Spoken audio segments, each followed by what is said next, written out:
Mark también dio una magnífica charla y dijo una de las cosas que más me llamó la atención. Dijo, ¿por qué deberíamos pagar la educación de otros niños? Milton Friedman tiene una gran razón para que esto sea así, a saber, hay economías externas, hay efectos de vecindad, hay externalidades positivas. Si tus hijos, si eres educado o educas a tus hijos, serán mejores votantes. Será menos probable que sean criminales, y por lo tanto me beneficiaré. Y, por lo tanto, puede cobrarme por pagar la educación de sus hijos, lo que indica cuán defensor del libre mercado es Milton Friedman. He estado criticando mucho a Milton Friedman, y una de las críticas de mi crítica a Milton Friedman es que ha cambiado de opinión al respecto. Ya no aboga por esto o aquello o la tercera cosa. Así que creo que es una especie de Rahmani de la economía política. Sigue cambiando de opinión, por lo que nunca se sabe lo que representaba o qué.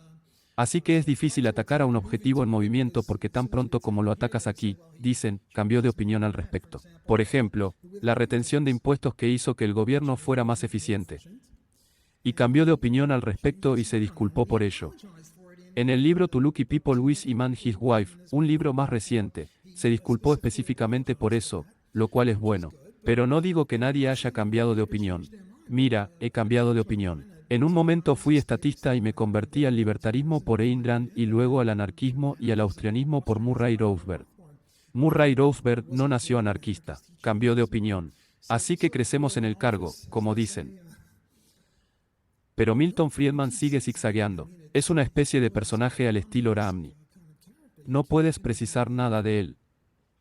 Entonces, en esta charla, lo que quiero hacer es dar críticas libertarias a Milton Friedman, Ronald Coast y James Buchanan. ¿Por qué? Porque estas personas son vistas como comercializadores libres. Milton Friedman es visto casi como el líder de la escuela del libre mercado. Y la verdad es muy diferente. Y quiero señalar los pies de barro de algunas de estas personas. Milton Friedman cree que la Segunda Guerra Mundial nos sacó de la Gran Depresión, que es realmente una falacia de la ventana rota que Hazlitt y Bastiat han señalado, que es muy problemática. Si la Segunda Guerra Mundial nos sacó de la depresión, tal vez deberíamos declarar la guerra ahora mismo con alguien. No importa quién, Siria, Libia, Estados Unidos debería declarar la guerra a Australia. Ayudará a nuestras dos economías. Es un poco loco. El impuesto negativo sobre la renta es una extravagancia de Milton Friedman por la que nunca se disculpó. Esto significa que un impuesto sobre la renta positivo significa que si gana más de una cierta cantidad, debe pagar el 20% o el 50% de la diferencia. Impuestos negativos sobre la renta. Si gana menos de una cierta cantidad de dinero, paga un impuesto negativo. Es decir, el gobierno te da dinero, que es más o menos el sistema de bienestar. Pero es peor que el sistema de bienestar porque encarna los derechos de bienestar. Tienes derecho a esto, que es un punto de vista muy izquierdista. Una cosa es decir que deberíamos dar dinero del gobierno a los pobres, pero decir que es un derecho que ahora se está obteniendo en el territorio de Hillary Clinton, que es un territorio muy malo para el líder de la escuela de la libre empresa.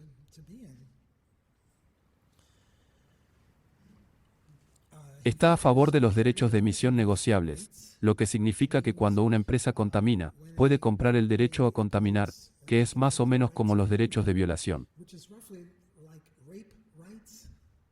Usted compra y vende derechos de violación, el derecho a violar a personas o el derecho a invadirlas. Esto no es libertarismo. No estoy seguro de qué es, pero es un camino bastante sombrío.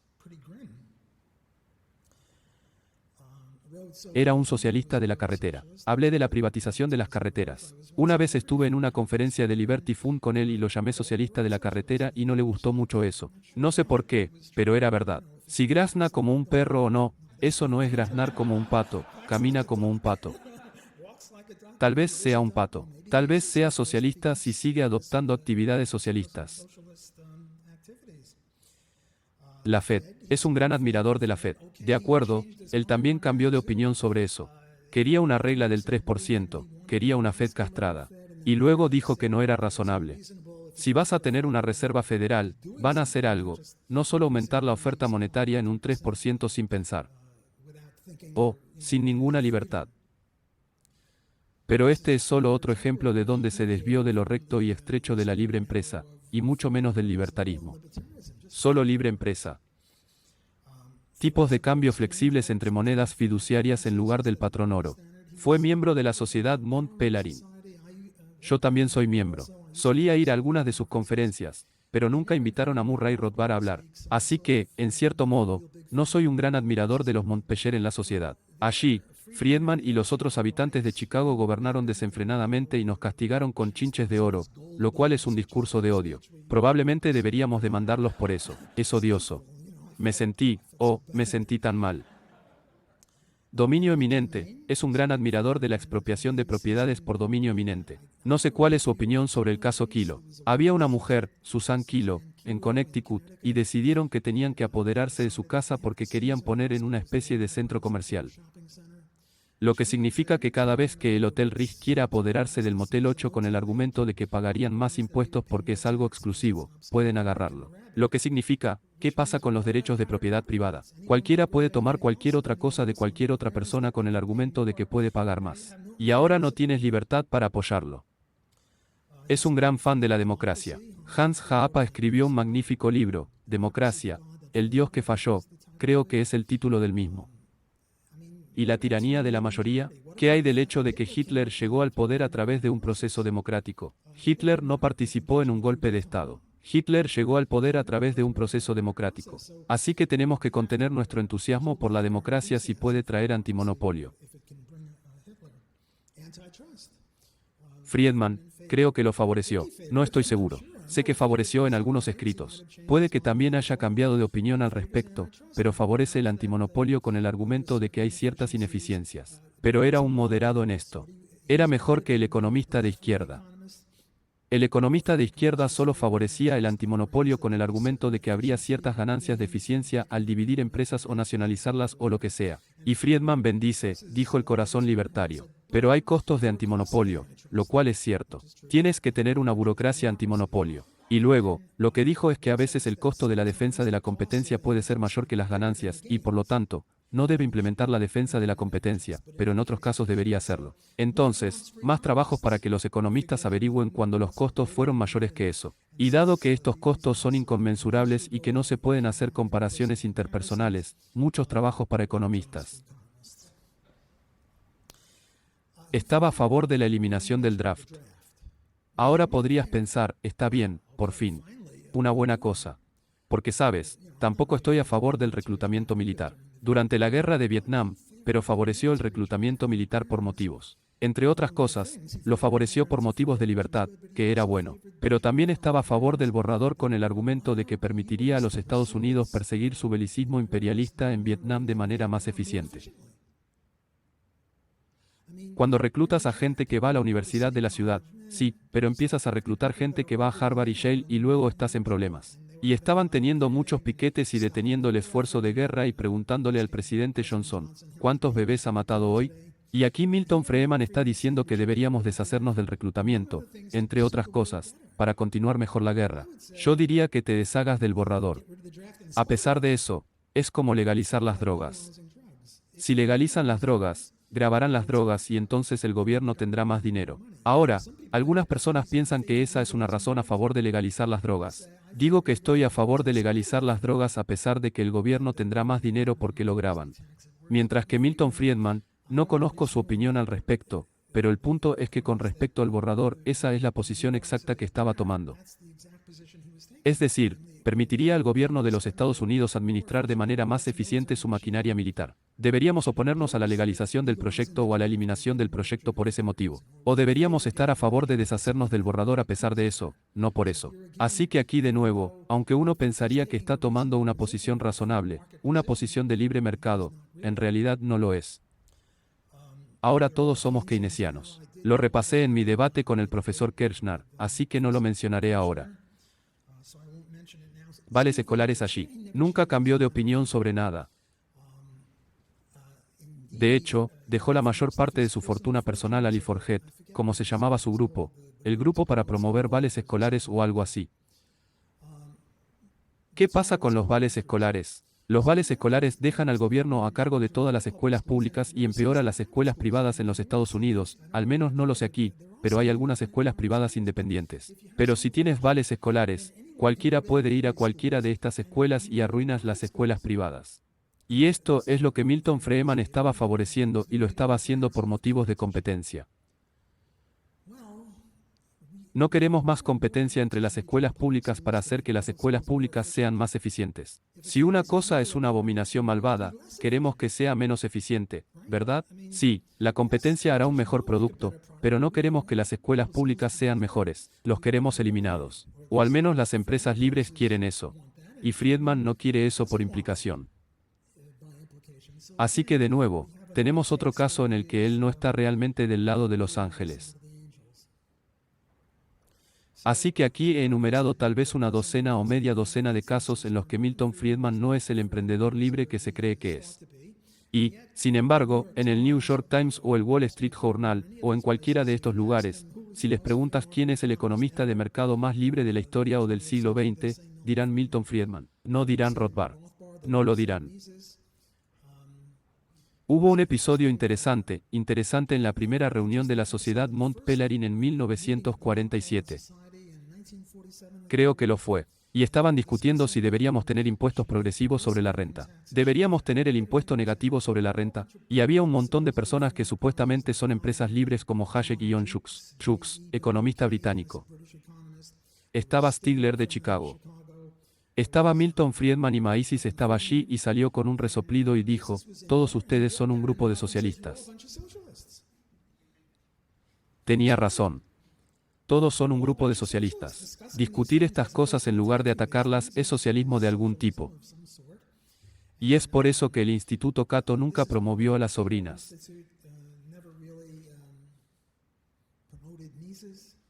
Porque Milton Friedman lo odiaba. Porque Milton Friedman lo llamó socialista. Supongo que tampoco pensó mucho en mí. También lo llamé socialista de la carretera en un contexto diferente. Así que tenemos una especie de trasfondo de algunas de las maquinaciones políticas que tienen lugar en los Estados Unidos. De acuerdo, eso es todo por Milton Friedman. Tengo otras dos personas a las que quiero criticar, todas las cuales lo son. Los otros dos también están muy orientados al libre mercado. Solo tengo que contarte otra historia. Hayek escribió este libro, Camino a la servidumbre. Escribí un ataque de ampollas en Road to Serfdom después de disculparme por hacerlo porque era muy amable conmigo. Y luego Milton Friedman y yo nos metimos en eso el uno con el otro y comenzamos a escribir artículos de un lado a otro. Hay toda una serie de ellos. Si estabas interesado en esto, envíame un correo electrónico y te enviaré el debate que he tenido con Milton Friedman y yo era un cobarde. Yo era tal, no lo sé. Oh, gracias, gran Milton Friedman por condescender a discutir conmigo. Y luego lo aplastaría. Pero tuve que hacerlo bien porque pensé que de lo contrario se detendría de esta manera. Siguió adelante y yo quería conseguir más artículos que lo impactaran. Porque es algo virtuoso atacar a Milton Friedman y lo que estaba diciendo es que me equivoqué al atacar a Hayek. Hayek es solo él, teniendo un periodo de transición.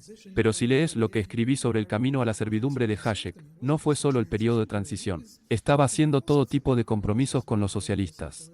Tenía algunos buenos capítulos en Road to Surf también, pero también estaba regalando la tienda. Y sabes, si queremos dejar que la verdad llueva libremente, tenemos que calmarnos como son. Deja que las fichas caigan donde puedan. De acuerdo, las otras dos personas son Ronald Coast y James Buchanan.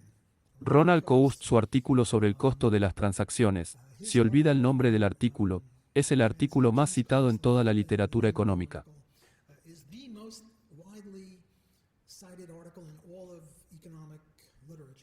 Y la forma en que obtienes puntos de Brownie en la academia no lo es tanto, aunque lo es.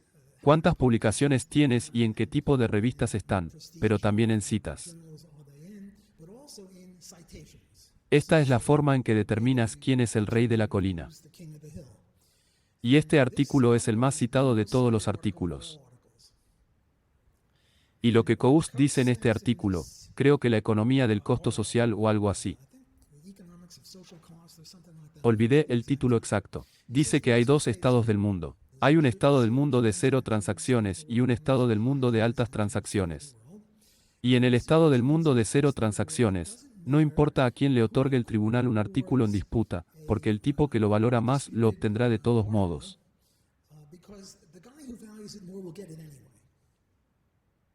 Supongamos que Gerardo y yo tenemos un litigante que es dueño de este reloj de pulsera. Dice que es el dueño. Yo digo que soy el dueño y digamos que Gerardo lo valora en $100 y yo solo lo valoro en $10 y no hay costos de transacción.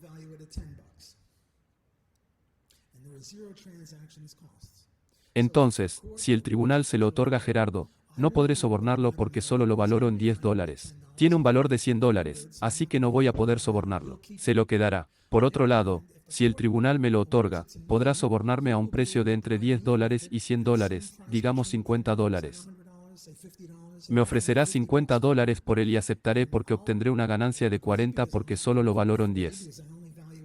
Y obtendrá un beneficio de 50 porque lo valora en 100 y solo tiene que pagarme 50, así que no importa lo que diga la corte, lo obtendrá. Tuve algún problema con eso porque asumía que el ladrón tenía suficiente dinero para hacer el soborno y me metí en una gran disputa con un tipo llamado Harold Demsetz, que es otro Chicago y economista sobre este tema. Tenemos 5 o 6 artículos de ida y vuelta.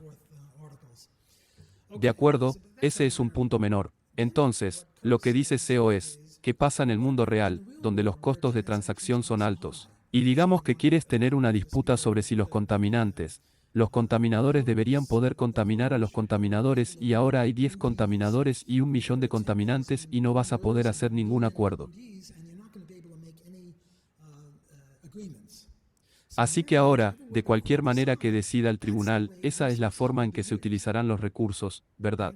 Y ahora es muy importante que el tribunal decida quién lo recibe y cuál es el consejo para los jueces. Dáselo al tipo que lo valora más. Dáselo al tipo que lo habría conseguido en el mundo de costo cero. Así que Gerardo habría conseguido el reloj en el mundo de costo cero. Entonces, en el mundo real, el tribunal se lo otorgará a él. Note que esto es muy antilibertario. Porque desde un punto de vista libertario, si Gerardo y yo tenemos una disputa sobre quién es el dueño de este reloj, no miramos hacia el futuro, miramos al pasado. Es decir, buscamos pruebas. Y vemos a mi padre con este reloj de pulsera con una foto, y eso es evidencia de que es mi reloj, o tal vez su padre. Es decir, miramos al pasado, pero de la forma en que lo deseo. No pedimos nada sobre el pasado. Pero, ¿quién podrá usar el reloj de manera más eficiente? ¿Quién lo valora más? Y supongamos que soy un vagabundo y solo uso el reloj para averiguar mis citas para emborracharme. Y Yalaatou es un erudito y un caballero. Y usará el reloj para, no lo sé, hacer un nuevo invento. Se la darán, a pesar de que vino de mi padre. En lugar de tener una disputa sobre la billetera de Sanjay, creo que soy dueño de la billetera de Sanjay. Él cree que es el dueño. Es una especie de foto de su esposa, sus hijos y su tarjeta de visita. Pero creo que soy el dueño. ¿Cómo dictaminará el tribunal si escucha a Coast? No se verá en el pasado, se verá en el futuro. Y si ahora soy el caballero y el erudito y él es solo un vagabundo, me darán su billetera. Esta es la abnegación de los derechos de propiedad. Al menos el maldito Tommy tenía una teoría de los derechos de propiedad. Es decir, la burguesía no debería tenerla en el proletariado. De acuerdo, no es una buena teoría, pero es una teoría. Pero de esta manera no hay teoría. Depende de los precios relativos. Verá, Cos está dando casos como supongamos que la vaca traspasa el campo de maíz y comienza a comer el maíz. ¿Debería el tipo del maíz poder demandar al tipo de la vaca? ¿O debería el vaquero correr libre con sus vacas? Y para las vacas, depende de si la carne o el maíz son más valiosos. Pero los precios de la carne de maíz siguen fluctuando. Así que una semana se lo darán al dueño de las vacas, y la próxima semana se lo darán al dueño del maíz. Esa no es una teoría de los derechos de propiedad. Eso es una violación. Es una abnegación de los derechos de propiedad. Y si crees que los derechos de propiedad son el elemento central, o uno de los elementos centrales de una sociedad libre, Cos es anti-derechos de propiedad. Es una cosa horrible. Y, sin embargo, Cos es amado casi tanto como Milton Friedman. Quizás más que Milton Friedman. Es increíble la reverencia que ambos ganaron el Premio Nobel de Economía.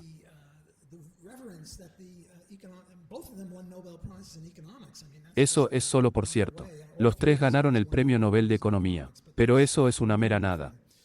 Estos tipos, de todos los ganadores del Premio Nobel, son venerados por encima de todos los demás. Y aquí está Friedman desviándose de los mercados libres en una docena de formas. Y aquí está Costa desviándose de una manera muy fundamental. Así que tengo un montón de Reductio ad absurdum de esto. Hubo un caso de O.J. Simpson. O.J. Simpson era jugador de fútbol americano y hubo una gran disputa, ¿mató a su esposa o no? Y la gente se dividió en dos grupos. Uno dijo que la mató y que debería ir a la cárcel y el otro dijo que no la mató y que debería salir libre. Gracias a Dios que ahora tenemos una tercera opción. Él la mató y aún así debería salir libre porque en el mundo de costo cero la habría comprado y, por lo tanto, tiene derecho a matarla. Es un poco extraño, pero esa es la implicación lógica del análisis de glucosianos. Y luego la gente dice, nunca dije eso, pero ese es el punto de Reductio ad absurdum. ¿Qué es una Reductio ad absurdum? Tomas un ejemplo muy diferente, la billetera o el reloj de pulsera. Nunca mencioné eso tampoco. Reductio ad absurdum es que tomas la lógica de lo que es y la aplicas a un lugar donde sería vergonzoso para el proponente de la cosa. Y luego dices, por lo tanto, que hay algo mal con eso. Pero la gente decía, muchos editores que rechazaban mis artículos decían que yo nunca mencionaba eso. Por supuesto que no, tonto. La otra cosa es que la costa del Faro también es famosa por el faro. Y escribí sobre el faro y realmente no lo leí todo. Acabo de leer 3/4 partes. Y había estado atacando ferozmente a Costa toda mi vida. Así que finalmente me di cuenta de que hizo algo bueno. Le mostraré a Walter un bloque moderado, con mis verdaderos colores, y diré que hizo un buen trabajo allí. Mi colega, Bill Bornete de la Universidad de Loyola, dijo Walter, no lo leíste todo. También se equivoca en esto. ¿Qué pasó? El Faro es un ejemplo de bienes públicos donde se tiene excluibilidad y rivalidad. Y si no tiene excluibilidad, no puede excluir a los no contribuyentes. Y no es un rival tan bueno, entonces de alguna manera es un bien público. Y el Faro era una exhibición en el fracaso del mercado de bienes públicos. La idea aquí es que no se podía excluir a los que no pagaban y no era una rivalidad en el sentido de que tenías un bote más y ya no costaba mirar el faro para evitar las rocas sobre las que está construido el faro.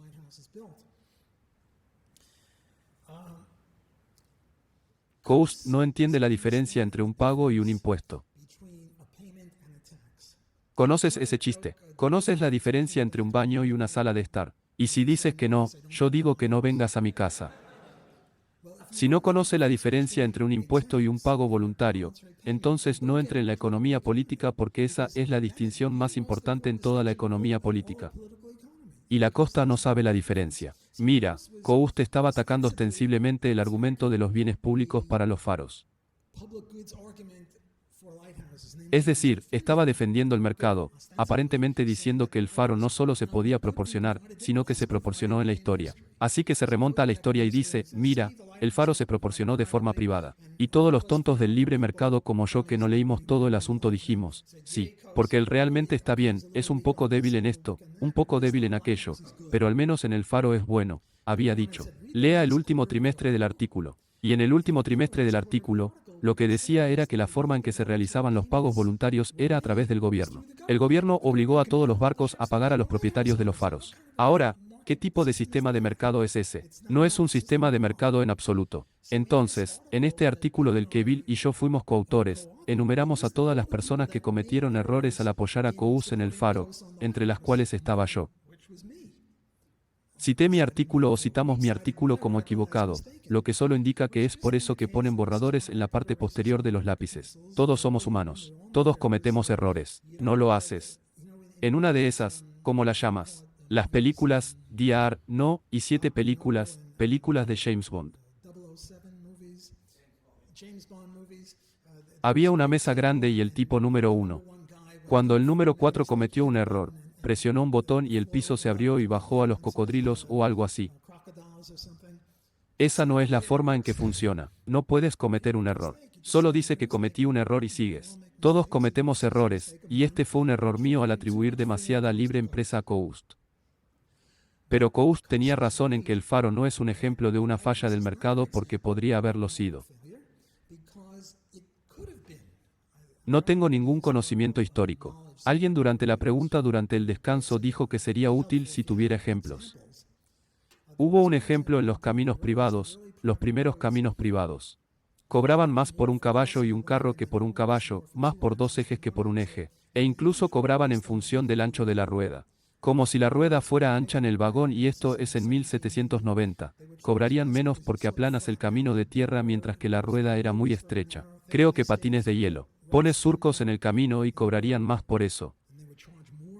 Es decir, era una especie de carreteras privadas racionales. Está en mi libro sobre caminos privados, así que ese es un ejemplo. El ejemplo con los faros es el siguiente: el propietario del faro tiene una amenaza creíble que hacer contra todos los veleros. En aquellos días, de los veleros, se puede decir, mira, la mayoría de los días está oscuro. No voy a ser capaz de decir si mis clientes están ahí fuera o los que no pagan están ahí fuera. Y voy a tener que mantener el faro encendido y habrá pasajeros libres, es decir, personas que se benefician del pero que no pagaron. Y el punto es que si hay demasiados free riders, no puedes soportar el costo de poner el faro y tripularlo. Pero uno de estos días las nubes serán tales, la luna será tal y solo habrá no pagadores por ahí. Y voy a apagar el faro. Y entonces todos ustedes, sus barcos van a estar en peligro. Y voy a hacer pública esta amenaza. Y todos los que no pagan van a tener que pagar más por sus marineros. Porque ahora los marineros, si te enganchas con un que no paga, van a tener que hacerlo. Su trabajo es mucho más peligroso que si trabaja para un barco que paga. Así que hay una amenaza. Hay una manera de excluir a los que no pagan. No es perfecto, pero puedes tenerlo en privado. Pero el punto en contra de Coase es que confundió un pago voluntario con un pago obligado por el gobierno, que es un impuesto. Y esta es la falacia más atroz que puede cometer un economista político. Y lo cometió. De acuerdo, el siguiente es Buchanan. Ahora Buchanan es, junto con Tallack, conocido por la elección pública. Hay una especie de pequeña historia sobre Buchanan que me molesta sobre él y muchos de los artículos que escribió para obtener el premio Nobel fueron coautores de un tipo llamado Gordon Tallack. Y cuando pensé que si a alguno de ellos se le ofrecía el premio Nobel, lo ofrecerían en pareja porque trabajaron mucho juntos. Pero solo se lo ofrecieron a Buchanan y a Buchanan. En lugar de decir, mira, voy a dar la mitad de mi dinero del premio Nobel a Gordon Tallack. Y el comité del premio Nobel está loco por dármelo a mí y no a los dos. De alguna manera ignoró a Gordon Tallack, que pensé que no era realmente crítico. Cricket. Sí, esa es la palabra. Algo así como que no es bueno. Así que tengo una especie de mal sabor de boca sobre Buchanan. Otro mal sabor de boca que tengo sobre Buchanan es que una vez lo invité a venir a la Universidad Loyola y hablar, y supe que tenía desacuerdos con él. Y me prometí solemnemente a mí mismo que no lo atacaría porque soy el anfitrión. Si invitas a alguien, no quieres apuñalarlo por la espalda. Pero durante una de sus conferencias, dijo, oh, por cierto, el austrianismo es un culto. Y perdí la calma y le di una réplica de 5 o 10 minutos y luego no dijo nada. Estaba lista para seguir con él, pero no dijo nada. ¿Por qué lo hizo? ¿Por qué la gente corriente pensaba en el austrianismo como un culto? Porque creemos en las leyes apodícticas. No creemos que esto sea dualismo metodológico. No creemos que la economía sea una rama de la ciencia empírica como la física, la química o la biología. Creemos que es más una rama de la lógica. Por ejemplo, si te cambio este reloj de pulsera por tu corbata, debe ser que valoro tu corbata, que voy a recibir más que el reloj de pulsera que voy a regalar. Y debe ser que evalúes los objetos en la dirección opuesta. Es decir, evalúas el reloj de pulsera. Te voy a dar más de lo que me vas a dar ahora, puede que no valore el reloj de pulsera. Podrías pensar que si haces el intercambio, seré tu mejor amigo para siempre o algo así. No conozco tus motivaciones. Todo lo que sé es que has aprendido a hacer el intercambio. Debe ser que hay algo en mi reloj que te gusta más que tu tiempo y viceversa. Y esta es una ley económica en el sentido de que si entiendes el idioma inglés, sabes que esto es absolutamente cierto y no se puede negar. Y no puedes probarlo. Puedes ilustrarlo, pero no puedes probarlo. Y luego hay un montón de otras cosas predictivas como la teoría del ciclo económico austriaco, la ley del salario mínimo, el control de alquileres, un montón de cosas. Pero el punto es que los austriacos no creemos que se puedan probar estas teorías porque creemos que son absolutamente ciertas. ¿Cuál es la opinión de Milton Friedman y la de Gary Becker? Esto es un culto. ¿Por qué? Porque según Milton Friedman, si dos economistas convencionales no están de acuerdo, pueden probar el trabajo empírico. Pueden ejecutar regresiones econométricas. Si dos austriacos no están de acuerdo, solo podemos pelear. ¿Te imaginas a Mesas y Rosberg subiéndose y dándose puñetazos el uno al otro? Es una tontería. No es más racional que decir que si dos lógicos no están de acuerdo, entonces tienen que pelear. Ahora, si dos lógicos no están de acuerdo, vuelven a las instalaciones. Revisa tus instalaciones. Como diría Ayn Rand, es decir, vemos la economía como una rama de la lógica, no como una ciencia empírica. Lo vemos como una ciencia filosófica. Y dicen, por lo tanto, es una religión o un culto. Y no se refieren a la religión de una manera positiva. Así que Buchanan dice que somos una secta. Como si supieras, el clima es agradable o está lloviendo. Como si nadie pudiera estar en desacuerdo, alguien preguntó durante el descanso, ¿cuál es la relación entre la corriente principal y los austriacos? Y simplemente no son condescendientes al debatir con nosotros. Por eso fue maravilloso que Friedman debatiera conmigo. Oh, estas otras personas eran muy divertidas. De acuerdo, eso es una especie de trasfondo de Buchanan.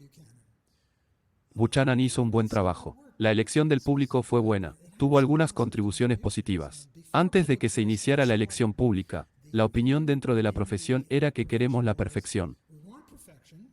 Hay imperfecciones en el mercado, por lo tanto, el gobierno tiene que regular, lo cual es un poco loco lo que hizo Buchanan y lo que hizo Top. Dijeron, queremos la perfección. El gobierno es imperfecto. Por lo tanto, tenemos que la libre empresa, que tenía tanto sentido como el otro. Pero de alguna manera inclinó las cosas a nuestro modo. Así que esto fue algo bueno que hicieron. Buchanan y Talak y la elección del público. La gente dice que a las personas no les crecen alas de ángel cuando dejan el sector privado y se convierten en el sector público. No es casualidad que 9 de cada 10 de los condados más ricos de los Estados Unidos, donde crees que están alrededor de Washington, D.C. ¿Por qué? Porque por razones de elección pública, como decía Sucret, el gobierno federal toma y devuelve menos y se queda con un poco.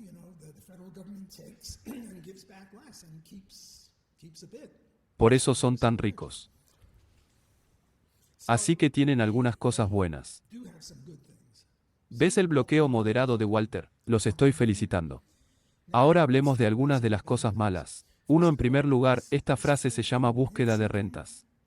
Lo que quieren decir con la búsqueda de alquiler es robo, búsqueda de botín, búsqueda de piratas, como quieras llamarlo. ¿Por qué elegir el alquiler? No hay nada malo con el alquiler. He venido por el alquiler. El alquiler, el alquiler. El malo le dice al bueno de los dibujos animados y todo. Esto solo muestra que no hacen la distinción entre coerción y comercio voluntario. Escogen la palabra alquiler. Ahora hay otro sentido en la palabra alquilar además de alquilar una casa o alquilar un automóvil. Y hay un concepto llamado renta económica. Por ejemplo, LeBron James es el mejor jugador de baloncesto de Estados Unidos y gana, no lo sé, 30 millones. Y su próximo mejor trabajo podría ser ganar $100 cero como camionero si no pudiera jugar baloncesto. Así que la diferencia entre esas dos sumas es la renta económica, pero eso también es inobjetable. Así que eligen la búsqueda de rentas como lo más atroz que se les ocurre. Y esto se nota. Verás, no es solo una disputa verbal, aunque lo es. No me gusta llamarlo búsqueda roja. Llámalo búsqueda de botín o búsqueda de robo, o algo así o alguna otra mala palabra. Pero indica que no entienden de economía política. Igual que la costa. No hacen una distinción entre pagos voluntarios y coerción, que es, como digo de nuevo, la distinción más básica en el papel de la economía política. Otro problema con Buchanan es que tiene esto, 100% de impuesto a la herencia. Impuesto de sucesiones del 100%. Esto es libre mercado. Esto significa que trabajas toda tu vida. Ahorras dinero para dárselo a tus hijos y luego el gobierno se lo lleva todo. Pagas impuestos por todo y ahora se llevan lo que queda. Y eso no es libre empresa. Y Buchanan es conocido por eso. Mira, los padres dan a los niños mucho más que dinero. Les dan amor y lectura, como Mark estaba hablando antes, y se podía ver que Mark sería un ejemplo de eso. Sabes que él le da amor a sus hijos y la cantidad de dinero que les da a sus hijos podría no ser lo más importante que les da a sus hijos. Puede ser la educación, las experiencias. Si vas a tener un impuesto de herencia del 100%, no se le puede permitir hacer eso porque algún otro padre podría no ser tan amable con su hijo. Y es justo, no. Así que la implicación de esto de Buchanan es la crianza socializada de los hijos. Porque es injusto darle algunos hijos a una persona como Mark y otras personas empeoran. Padres, eso es injusto. Por lo tanto, el Estado debería educar a todos los niños, lo que sería la implicación lógica del impuesto a la herencia del 100%. Y también regalos. No más regalos de Navidad, no más regalos de cumpleaños. Porque sabes que el gobierno tiene que grabar el 100% de todas esas cosas. Porque si sabes que van a recibir el 100% del impuesto a la herencia, les darás dinero a tus hijos mucho antes de que mueras, no solo una parte de su herencia. Quizás lo peor de Buchanan es esto. Es un arquero, es decir, ataca al anarquismo y tiene esta cosa del constitucionalismo.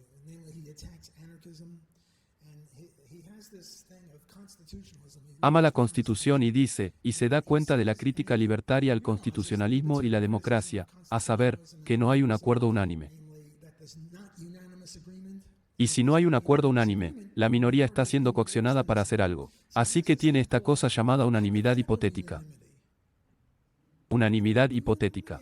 O hay unanimidad o no hay unanimidad. Y el argumento anarquista contra el gobierno es que no hay un acuerdo unánime en ninguna constitución. Y por lo tanto, si lo impones a personas que no están de acuerdo, y si la constitución consiste en algo más que un principio de no agresión, estás imponiendo algo a las personas en contra de su voluntad, lo que es una violación de sus derechos. Así que toda su escuela de elección pública está dedicada a esta unanimidad virtual o hipotética.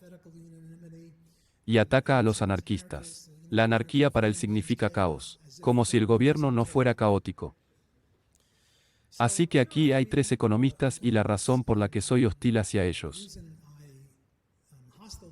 Fíjate, no estoy atacando a Krugman o a Samas. Y es como disparar peces en un barril para atacar a la gente de izquierda y a nadie más. No afirman y nadie afirma que son empresas libres. De irse un paseo. ¿Qué diablos? Son socialistas. No pueden evitarlo. Pero estas personas están en la cúspide de la escuela de la libre empresa, por así decirlo, y eso me molesta. Por eso paso mucho tiempo criticando a este tipo de personas y no a las de la izquierda.